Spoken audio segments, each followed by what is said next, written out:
Hello, Midas Mighty. I feel like we're finally getting into a groove here. As a reminder, since the beginning of April, we've been starting with this health series. So honored to be leading it and bringing some of the nation's best to talk about critical health topics. You know, we do not have the nation's best by a long shot in the highest levels of government. And so what I've tried to do is, through a diverse range of voices, give you perspectives, give you necessary information to fill that gap. And part of that is bringing the nation's best to you, depending on the topic at hand. For episode 2, we had Dr. Robert Califf talk about all things misinformation and the ways in which the FDA has been completely gutted of expertise. Now we have, quacks and fakers in places where we need deep experts. And he really brought that to bear with clarity as to what the stakes are for all of us. Episode 4, we had Maria Van Kerkhove, Dr. Maria Van Kerkhove, the head of emergency preparedness for the WHO. And I think she really made it clear for why pulling out of the WHO, why the US pulling out impacts all of us. We don't talk about what the WHO does to make all of our lives better in very clear terms to the American people. And I think that has created a series of consequences here where we've, at least as a nation, not all of us, but as a nation, taken its purpose and its existence for granted. So I really appreciate her joining us and giving us a sense of why and how the WHO really makes all of our lives better. Episode 4, please check it out. And just last week, we had who I think will be a future U.S. Secretary of Health, Maryland's incumbent Secretary of Health, Dr. Meidas. And again, moving past the headlines and talking about specifics here with the nation's experts, that's the purpose of this content. It's just not another podcast. We're trying to give you something that's different, that's worthy of your time, worthy of the platform of Midas Touch. And I thought Mina did a really amazing job of clarifying how states are responding to health crises, despite all the chaos at the very top, how they can continue to lead and innovate on issues like mental health, making sure that people on Medicaid still have robust access to Medicaid, despite all the potential threats with Medicaid reconciliation that we're going to see play out this week. And she did a really fantastic job going from the director of Medicare for the country in her prior role at during the Biden era to now obviously becoming Secretary of Health for Maryland and really translating what we can do at the state level to still have impact. So thank you to her for joining. Please check those episodes out. And without further ado, episode 6, we try to keep these to be about 30 minutes, recognizing that you guys have busy lives and have places to be. But for episode 6, I'm excited to have a conversation with somebody that's very familiar to all of the Midas Mighty, Dina Dahl, leading legal expert across our country, frequent Midas Touch contributor. Dina's going to talk to us about all the ways in which she and her own family have seen the real impacts of all the cuts that we're seeing to the NIH and to other research funding for healthcare purposes, the ways in which those cuts are actually translating to real impacts on families, and especially her family. And, it's a sensitive topic. She's going to share what she feels comfortable sharing. But I thought we don't talk enough about the real world impacts of a lot of what's happening. It's important to really crystallize that. And so without further ado, I'm going to bring Dina on. Dina, thank you for being here and for just giving us some of your time this morning. It's so good to be here. I love your work. And I was so excited when I heard this was launched because there are so many horrible things Trump is doing to our country, but we can't lose sight of what he's doing to our health. You can have problems in your life, but then when something happens to your health, all the rest goes away. It's like the core to our being, and it affects us regardless of income and age and where we live. And so I'm so glad that you're devoting this time to that. It's very, very important. Well, I'm hoping this is the first of many conversations we have for Midas Health. And Dina, I think we're having this conversation at a really important time. And about a month ago, for all our listeners, you and I first got to chat, and you had told me about something that's an illness that struck a loved one in your family. And before I kick it to you to just tell us what you feel comfortable sharing, It's important to realize there is a series of headlines that the Trump administration is trying to drive in the healthcare space, much less, across every industry. And they did it today with this prescription drug pricing plan that is really nothing but a rebrand. For those that didn't catch it, an executive order was announced today by the Trump administration, by President Trump, stating that he is going to ask pharmaceutical companies to voluntarily reduce prices on some of the most expensive medications that they sell in the United States. This is a problem that has long existed in our country. And it's because the reason we pay more as Americans for pharmaceuticals, especially branded pharmaceuticals, is because we do not directly negotiate pricing on those medications with pharmaceutical companies. And oh, by the way, that just changed last year with the Inflation Reduction Act and the Biden administration not saying, hey, let's do an executive order, but do the more responsible thing that actually is substantive, which is actually pass legislation that has statutory impact through congressional approval. They propose legislation to allow Medicare to directly negotiate pricing on the 10 most commonly used and most costly drugs amongst Medicare beneficiaries. That those pricings are going to go into effect in 2026. The Trump team likes that program. They're going to expand it. It's going to go into 2027 thereafter, impact the pricing of drugs like GLPs, those popular weight loss drugs. But this took work. This was substantive work that took years to develop. Dr. Meidas on episode 5, she was actually the architect of that program with her team. It wasn't an executive order that was just marketing and political saber rattling. It took time, and it was the real deal. And I say that because we see this all the time with the Maha agenda and RFK and what he's doing, which is effectively rebrand things that we've been talking about for decades. Ultra processed foods, eat healthy, work out more, try to focus on prevention. None of this is new, but they're making it seem like what they're doing here is revolutionary. And this is where I thought this conversation is going to be so important. What they're really doing behind the scenes, again, is marketing, rebranding, but they're defunding our research institutions, vital therapeutics, for which in 5 to 10 years, when we need those vital therapeutics for treating Alzheimer's or the next cancer, we're not going to have them. But it's not just 5 to 10 years down the road, it's now. And I was wondering, Dina, if you could share your perspective on this and what you've seen in your own family. Well, I mean, unfortunately, my story is not an unusual story. And if you spoke to any number of our Meidas Mighty, they would have the same story. And I'm just talking to you because, as you said, I'm already a contributor. And so it's like easier to have that conversation than to pull all the people out there. But the fact of the matter is,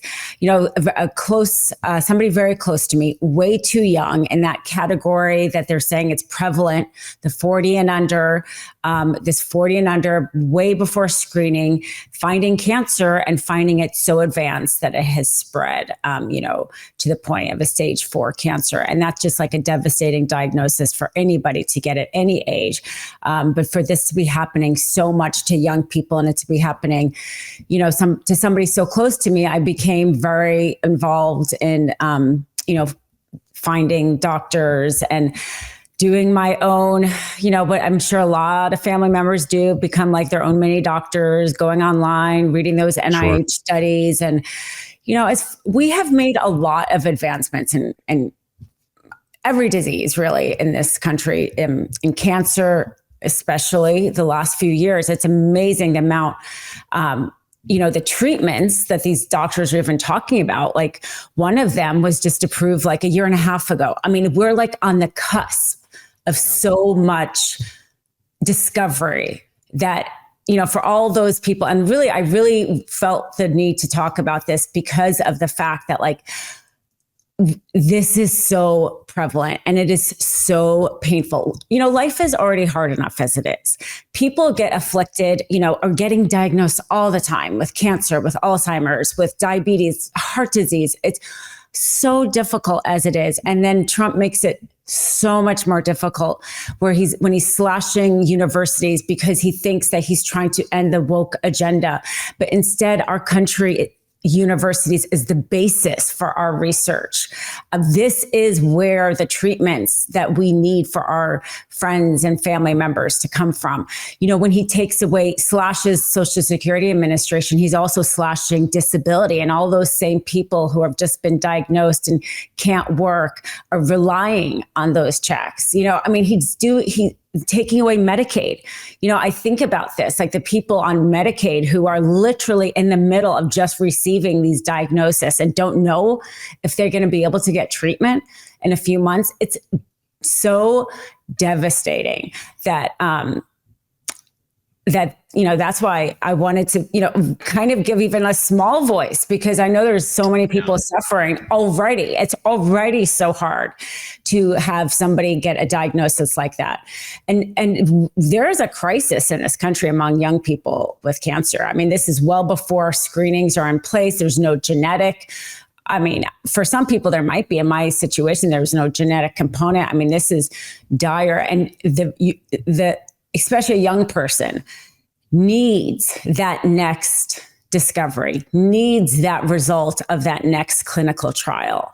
You want their lifespan to be, plus 70 years. They need that next thing. And he's literally taking money out of these cures.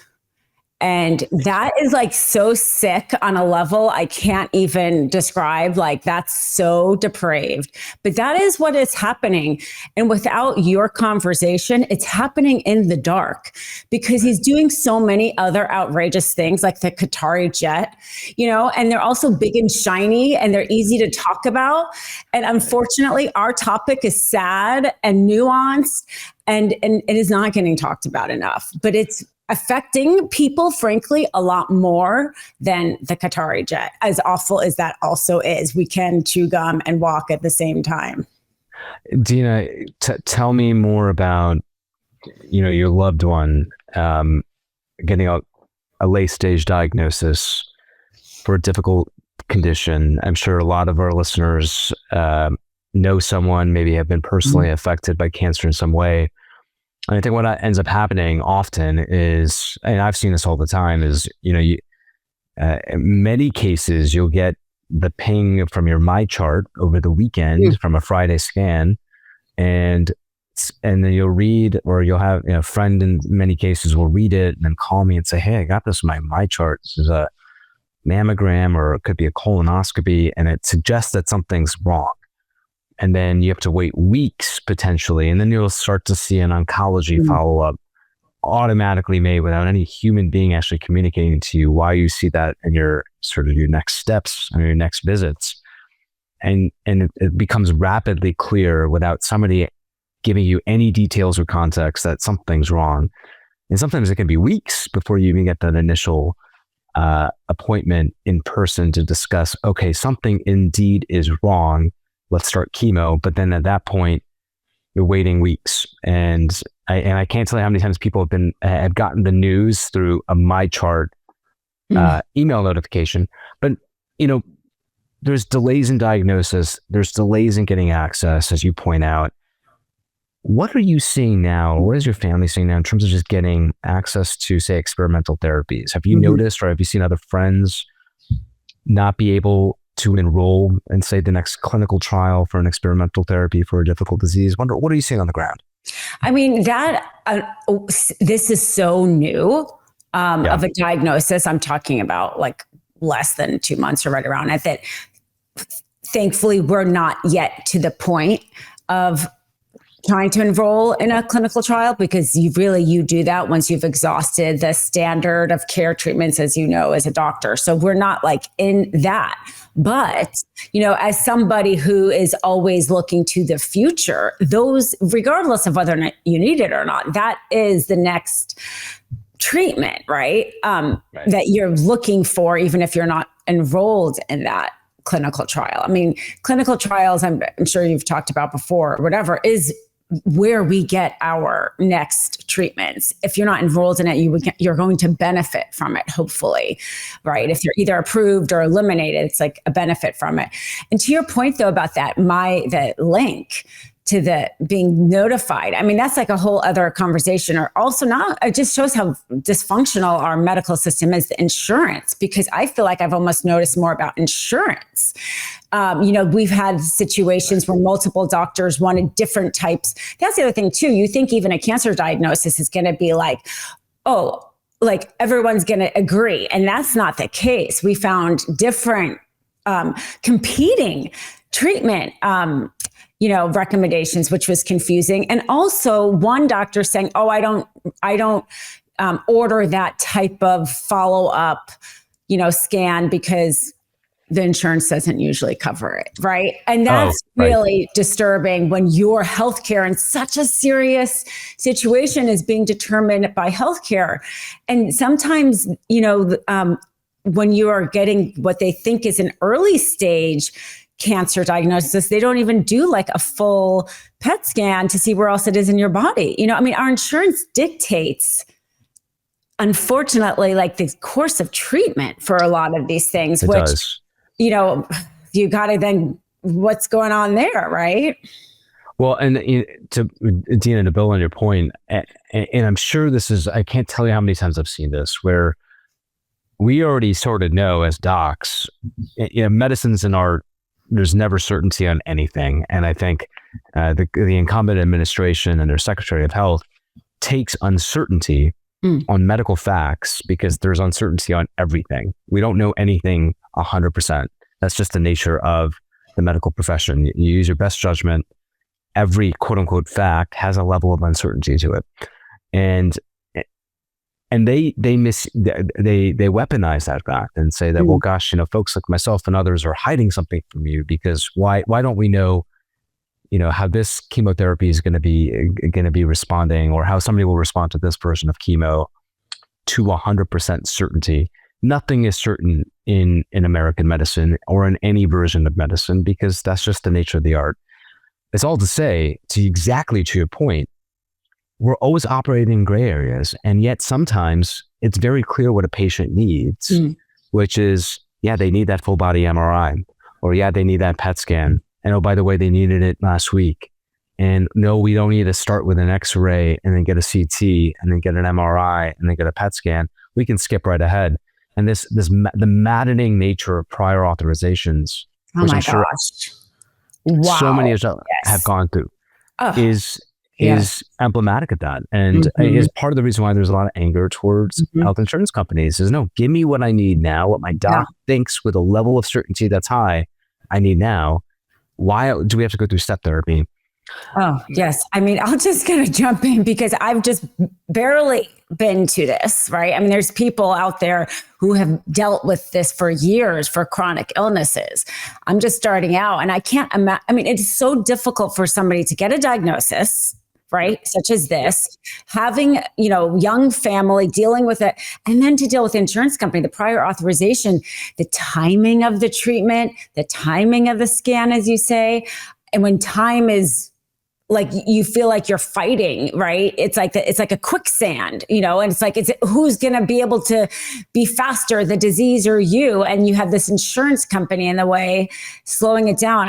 I don't know how anybody does this when they're by themselves. Here I am, 100%. Here I am, like a legal train, like it's my job to talk to people and negotiate on the phone. And I just think, gosh, there's like a single woman out, there's a single mother out there who is working a job, dealing with a diagnosis, having to deal with, her child, having to deal with, the Social Security office, having to deal with the insurance. This should not be the case, in this country.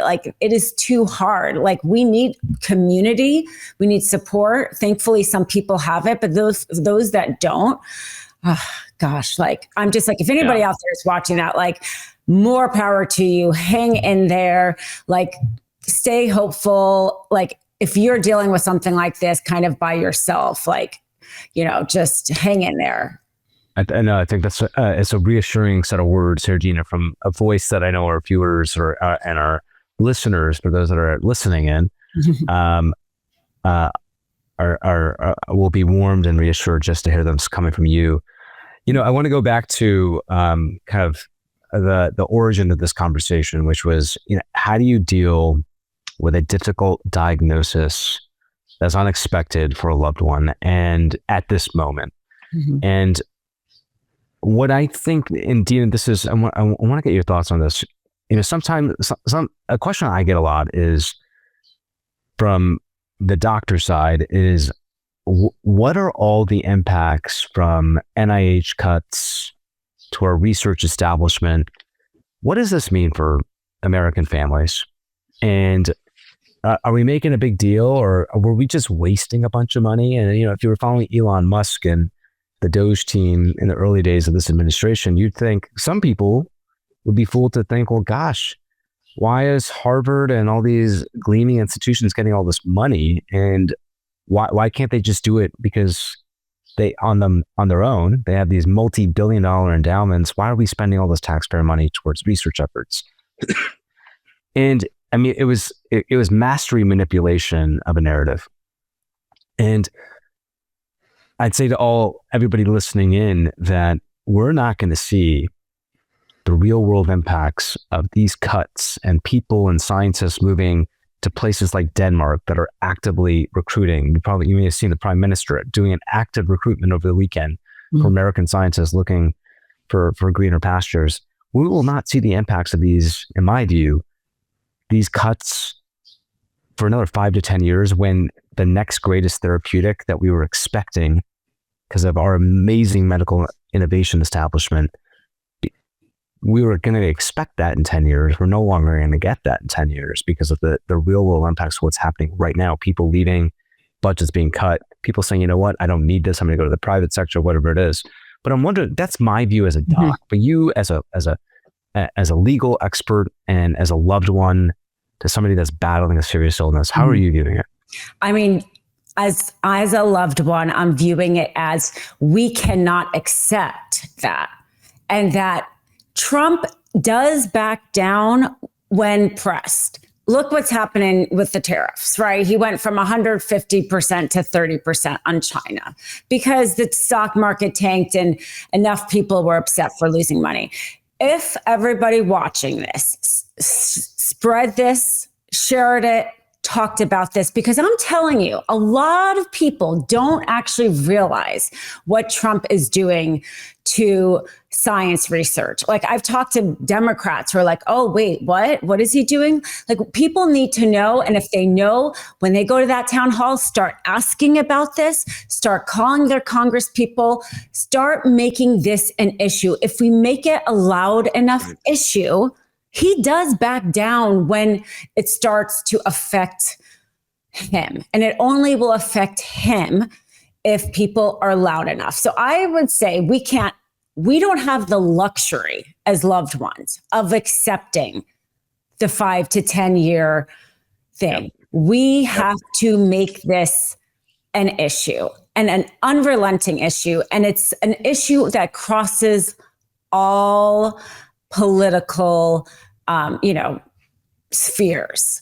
We can make this an issue that is loud enough to be heard, but it does take us being loud. And that's really why I wanted to have this conversation with you. That's why I think it's so important that you're doing this.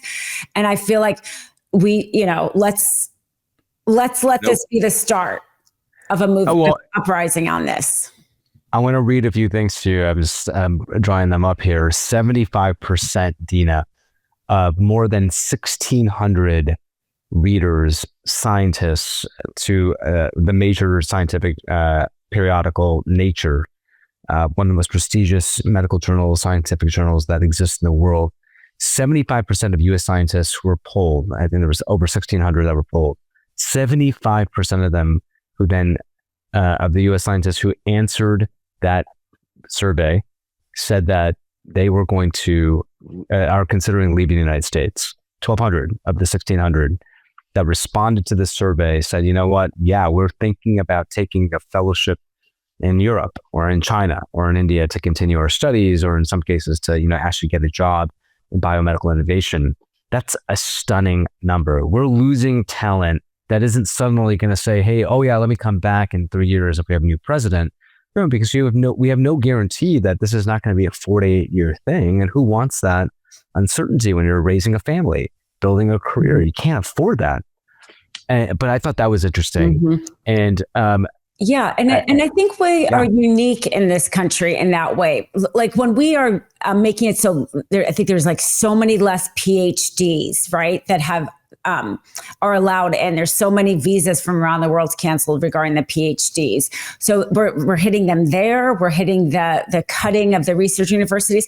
But America is unique in that we don't have government research labs. We use our universities as research labs. Like in Russia, they have government research labs. But so for people listening who maybe don't quite get the tie, first of all, nothing happens without government money. My dad, who was an economist, he immigrated to this country, but became an economist and worked in the Department of Health under Carter, was like, nothing gets innovated in this country without government money. So first of all, you got that.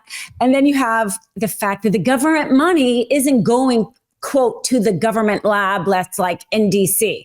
It's going to the research. We have always acted, our research universities have been our government essential, if you think about it in that respect, research universities. So that's why you are literally cutting the backbone of our research when you cut to universities. Absolutely. And as you're talking, thank you for that. JAMA, Journal of American Medical Association, released earlier this month, just actually 4 days ago. They are, you and I, Dina and I were talking about this to all our listeners about a month ago.